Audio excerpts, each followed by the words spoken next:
नबीजी अल्लाह अल्लाह अल्लाहु ला इलाहा इल्लहु अल्लाह अल्लाह अल्लाहु ला इलाहा इल्लहु जिब्रील आए जुला जुलानो लोरी दे जीशान सुजा सुजा रहमत आलम दुजा के सुल्तान नबीजी अल्लाह अल्लाह अल्लाहु ला इलाहा इल्लहु अल्लाह अल्लाह अल्लाहु ला इलाहा इल्लहु प्यारी सूरत हंसता चेहरा मुझसे जड़ते फूल नूर का पुतला चंद सा मुखड़ा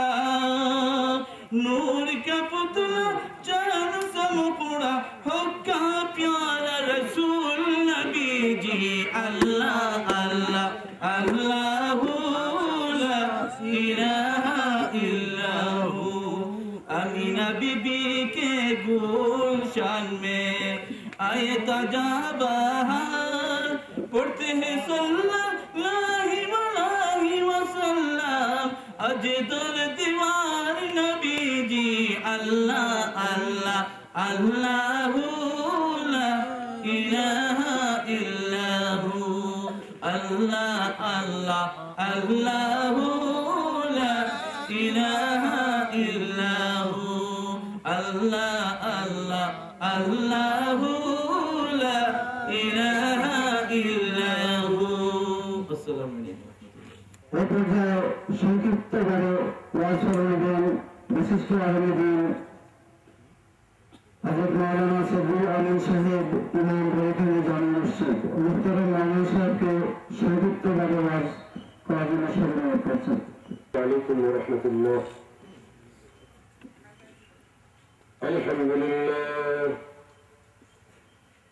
अल्हम्दुलिल्लाह नहमदुहु व नस्तईनुहु व नस्तगफिरुहु व नु'मिनु बिही व नतवक्कलु अलैहि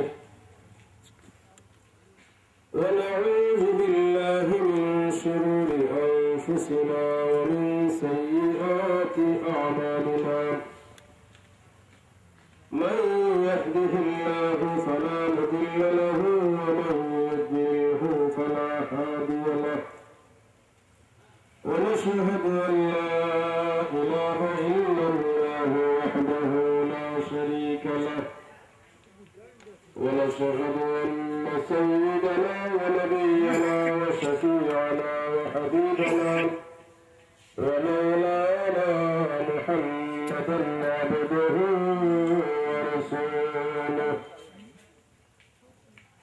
الذي أرسله بالحق بشيرا ونذيرا وداعيا إلى الله بإذنه وسراجا منيرا أما بعد فأعوذ بالله من الشيطان الرجيم بسم الله الرحمن الرحيم برحمته فبذلك فليفرحوا هو خير مما يجمعون وفي آية أخرى إن الله وملائكته يصلون على النبي يا أيها الذين آمنوا صلوا عليه وسلموا تسليما اللهم صل على سيدنا مولانا محمد وعلى آل سيدنا مولانا اللهم صل على سيدنا مولانا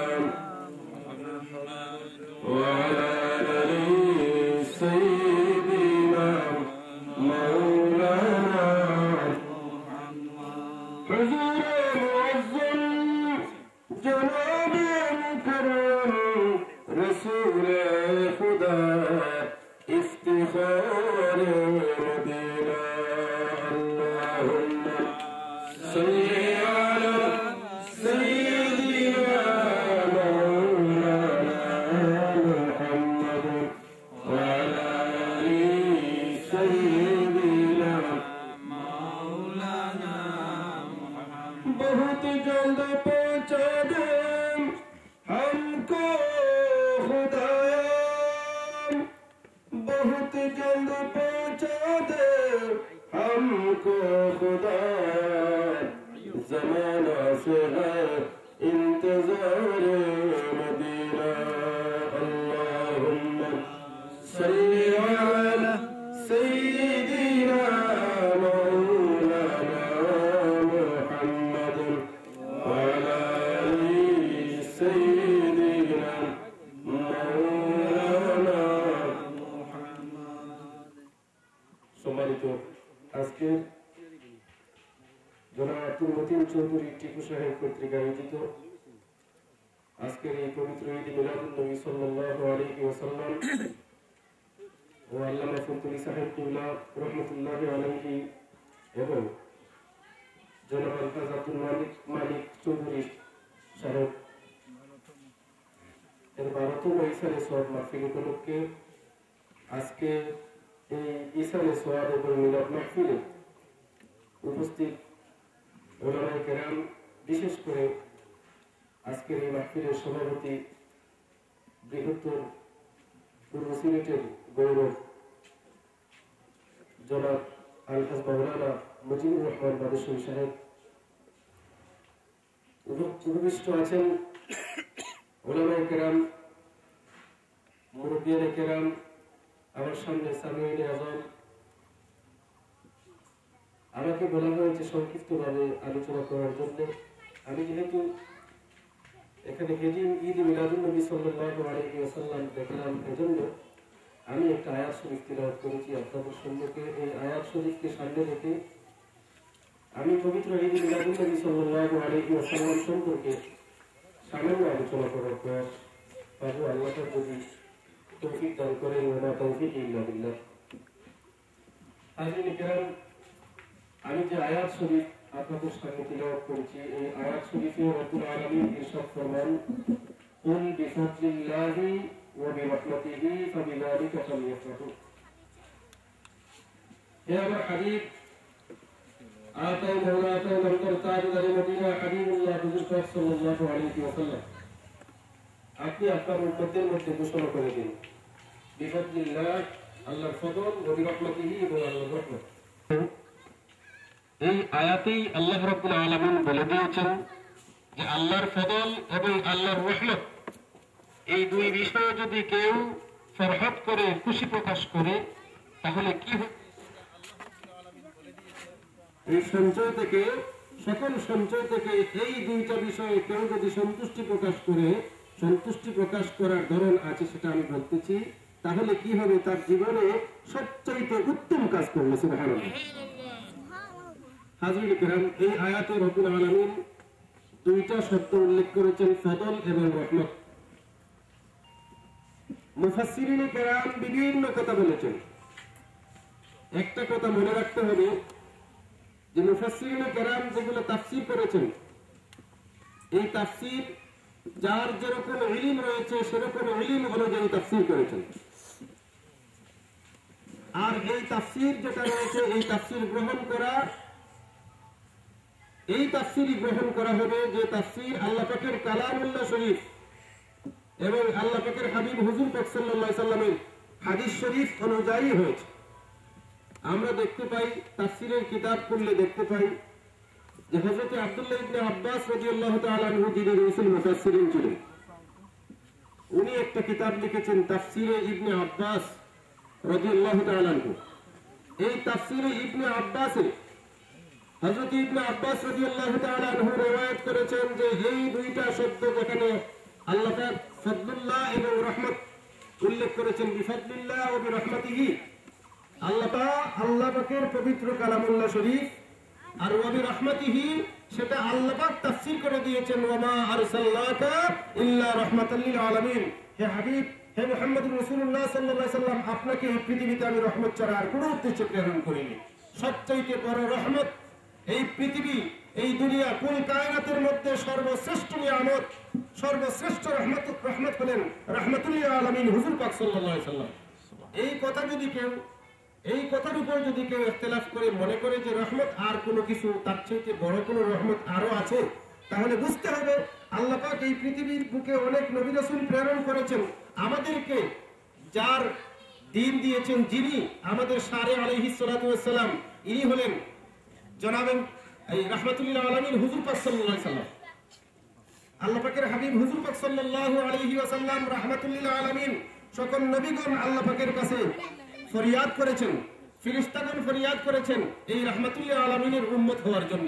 আমাদেরকে আল্লাহ পাক দয়া করে উম্মত বানায় দিলেন। আর আমাদের মধ্য থেকে কেউ যদি বলে রাহমাতুল লিল আলামিন হুজুর পাক সাল্লাল্লাহু আলাইহি সাল্লাম থেকে আর বড় কোনো রহমত আছে, তাহলে অবশ্যই মনে করতে হবে তার মধ্যে কোনো সমস্যা আছে। হাজরিনে কেরাম, আমি এতগুলো কথা বলতে চাই না, একটা বারও তো কমপক্ষে কেউ বলতে হবে যে আল্লাহ পাকের হাবিব হুজুর পাক সাল্লাল্লাহু আলাইহি সাল্লাম আমাদের জন্য রহমত। আমাদের জন্য যদি রহমত হয়ে থাকে, আমাদের জন্য যদি রহমত হয়ে থাকেন হুজুর পাক সাল্লাল্লাহু আলাইহি সাল্লাম, তাহলে অবশ্যই আল্লাহ পাক এই আয়াতের মধ্যে বলেছেন যে রহমত সম্পর্কে খুশি প্রকাশ করো। হাজরিনে কেরাম, এখানে খুশি প্রকাশ করা, ফরহাদ করা, এটা সম্পর্কে অনেকে ভুল ধারণা থাকার কারণে এই আয়াতকে অপব্যাখ্যা করে থাকে। হাজরিনে কেরাম, ফদলুল্লাহ আল্লাহ পাকের কালাম, এখানের মধ্যে সকল মুফাসসিরিনে কেরাম ঐক্যমত পোষণ করেছেন। এখন যদি এই কথায় আসি, আমি প্রথমটায় আসি, প্রথমটার পরিচয় জানলে দ্বিতীয়টা অটোমেটিকলি আসবে। প্রথমটার পরিচয় হলো ফদলুল্লাহ, আল্লাহ পাকের ফদল, পবিত্র কালামুল্লাহ শরীফ। মুফাসসিরিনে কেরাম ঐক্যমত পোষণ করেছেন আল্লাহ পাকের অনুগ্রহ হলো, আল্লাহ পাকের ফদল হলো পবিত্র কালামুল্লাহ শরীফ। এই পবিত্র কালামুল্লাহ শরীফ সম্পর্কে আল্লাহ পাক বলছেন ফালইয়াফরাহু, তোমরা কি করো? ফরহাদ করো। এখন যারা বলে থাকেন যে আল্লাহ পাকের হাবিব হুজুর পাক সাল্লাল্লাহু আলাইহি সাল্লামের জিন্দেগি আমরা অনুসরণ করব, টোটাল জিন্দেগি, এখানেও আবার কথাবার্তা অনেকে চালিয়ে দিয়েছে। তা আমি এই বিষয়ে বিস্তারিত আলোচনা করতে হলে অনেক সময় প্রয়োজন।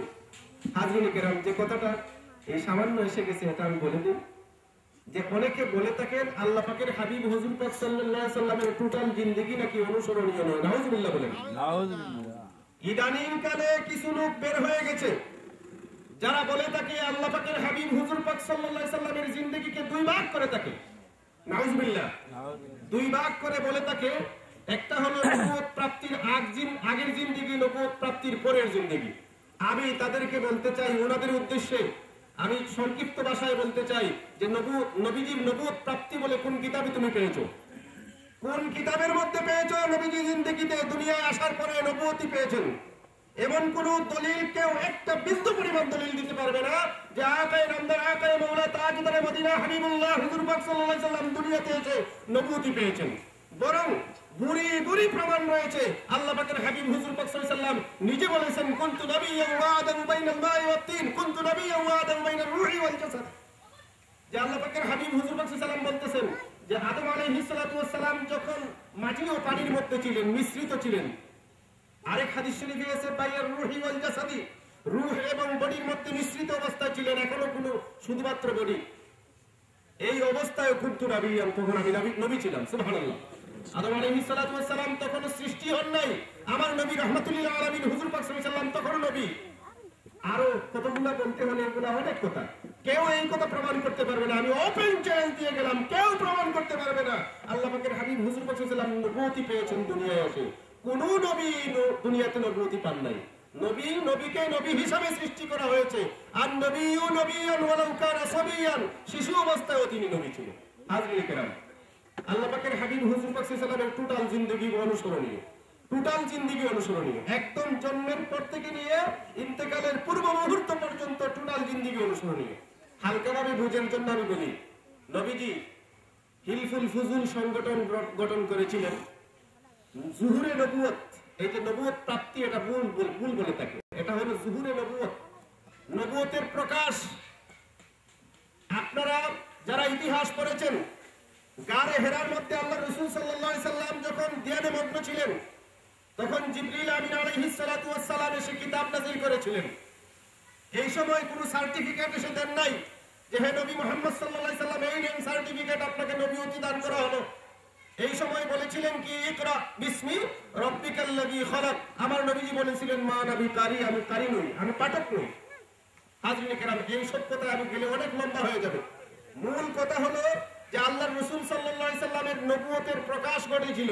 নবুয়তের দায়িত্ব যেটা রয়েছে সেটা আল্লাহ রাব্বুল আলামিন 40 বছরের পরে নবীজিকে বলেছিলেন আপনি আপনার কাজ শুরু করে দেন, এখন ফিল তৈরি হয়ে গেছে। এই হলো নবুয়তের প্রাপ্তির ঘটনা। আসল কথা হলো নবুয়ত প্রাপ্তি না, এটা যুহুরে নবুয়ত, নবুয়তের প্রকাশ। হিলফুল ফুজুল সংগঠন গঠন করেছিলেন আল্লাহ পাকের হাবিব হুজুর পাক সাল্লাল্লাহু আলাইহি সাল্লাম 40 বছরের আগে, যুহুরে নবুয়তের আগে, এবং একদম ইয়াং বয়স যখন ছিল 20 থেকে 22 বছর এরকম বয়সে এই হিলফুল ফুজুল সংগঠন গঠন করে আল্লাহর রাসূল সাল্লাল্লাহু আলাইহি সাল্লাম তৎকালীন জামানায় যে অশান্তি সৃষ্টি হয়েছিল সেখানে যুবকদেরকে নিয়ে শান্তি সৃষ্টি করেছিলেন। এই যে কাজটা করেছিলেন, কেউ যদি মনে করে যে হুজুর পাক সাল্লাল্লাহু আলাইহি ওয়াসাল্লামের এই সুন্নাত হিসাবে আমি এটা পালন করব, সে কি ভুল পথে যাবে? এটা কি করা যাবে না?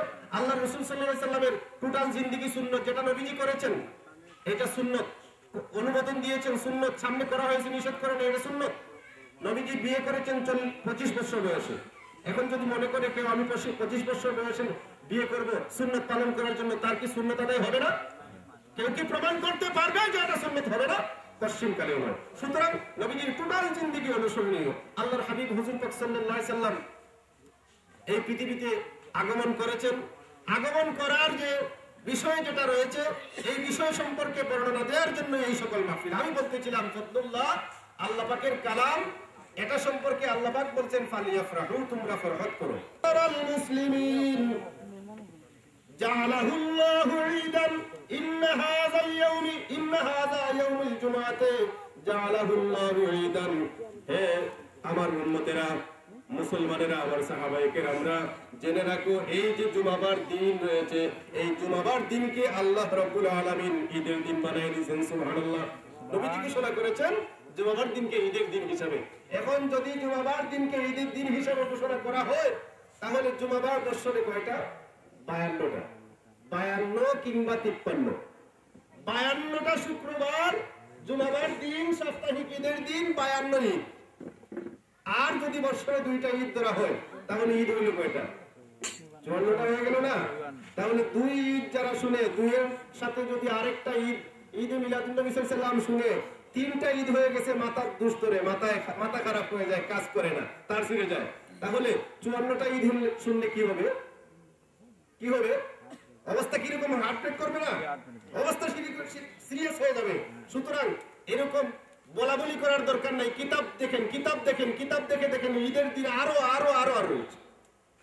আল্লাহ রাসূল সাল্লাল্লাহু আলাইহি ওয়াসাল্লামের প্রিয় সাহাবী হযরত আব্দুল্লাহ ইবনে উমর রাদিয়াল্লাহু তাআলা আনহু এক জায়গায় বসা, এমন অবস্থায় উনি তিলাওয়াত করেছেন আল ইয়াউমা আকমালতু লাকুম দীনাকুম ওয়া আতমামতু আলাইকুম নি'মাতি ওয়া রাদিতু লাকুমুল ইসলাম দীনা। আর এখানের মধ্যে একদম বুখারী শরীফের হাদিস শরীফ, এখানের মধ্যে একজন ইহুদি ছিল। ইহুদি দাঁড়ায় বলল, হে ইবনে উমর, যেদিন আদম আলাইহিস সালাতু ওয়াস সালামের সৃষ্টি, পৃথিবীতে আগমন এবং প্রস্থান, ইন্তেকাল, এর কারণে যদি ঈদুল আযহা এবং ঈদুল ফিতর থেকে আরো মহান ঈদ হয়ে থাকে জুমাবার দিন, তাহলে যেদিন আমার নবীজি আকায়ে মাওলা আকায়ে নামদার তাজদার মদিনা হাবিবুল্লাহ হুজুর পাক সাল্লাল্লাহু আলাইহি ওয়াসাল্লাম এই পৃথিবীতে আগমন করলেন এবং প্রস্থান করলেন, সেদিন কেমন ঈদ হবে? হাজরিন কেরাম, বিসমিল্লাহির রাহমানির রাহিম। কুল হুয়াল্লাহু আহাদ আল্লাহুস সামাদ লাম ইয়ালিদ ওয়া লাম ইউলাদ ওয়া লাম ইয়াকুল লাহু কুফুওয়ান আহাদ। লা ইলাহা ইল্লাল্লাহ। বিসমিল্লাহির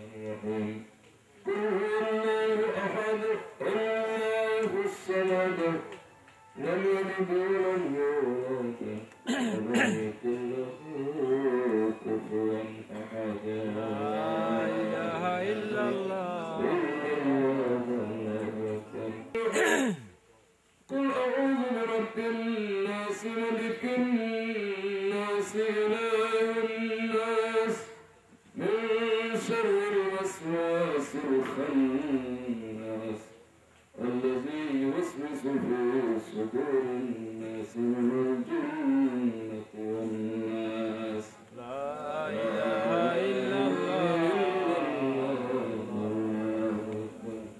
الله وملائكته يصلون على النبي يا أيها الذين آمنوا صلوا عليه وسلموا تسليما. اللهم صل على سيدنا مولانا محمد وعلى آل سيدنا مولانا محمد. محبة من كل الجاه. اللهم صل على آل سيدنا محمد. وحط على الجهك سبوتنا كرديا رحمة رحمة كمرك زمنينا بنبيا. صلوا على صديقين نستغفر علينا رحمة للعالمين.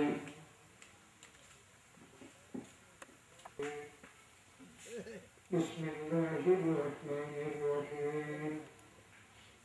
نحمده ونصلي على رسوله الكريم ويقول سيدنا نبينا محمد رسول الله صلى الله عليه وسلم ابن عبد الله بن عبد المطلب واسمه شهبة عبد بن هاشم واسمه أحمد بن عبد واسمه المغيرة بن حسين واسمه جماس بن حسين لتفاصيل في بلاد القدس الكثيرة إلى نادر الله تعالى والحق من احترم فأعمالنا إنك وابنك ابن وابن وابن غالب ابن فهد وإليه تنسب البطون القرشية وما فوقه كمالية كما جلال الكثير واتبع فعلم النجم تتخلف ليلة من الياس وهو من يقول ابن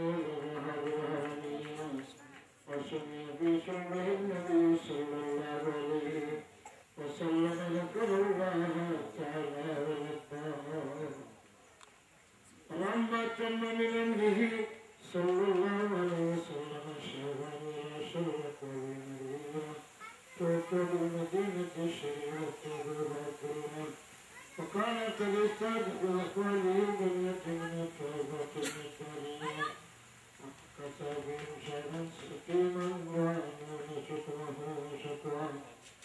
فلما تم من أمره صلى الله عليه وسلم ووضع بتسعة أشهر مريا وعمل الزمن عند الدهر المرتضى حضرت أمه ليلة مولده عاشت مريت في نسوة من الهجرة القدسية وأخذ النفاس فولدته صلى الله عليه وسلم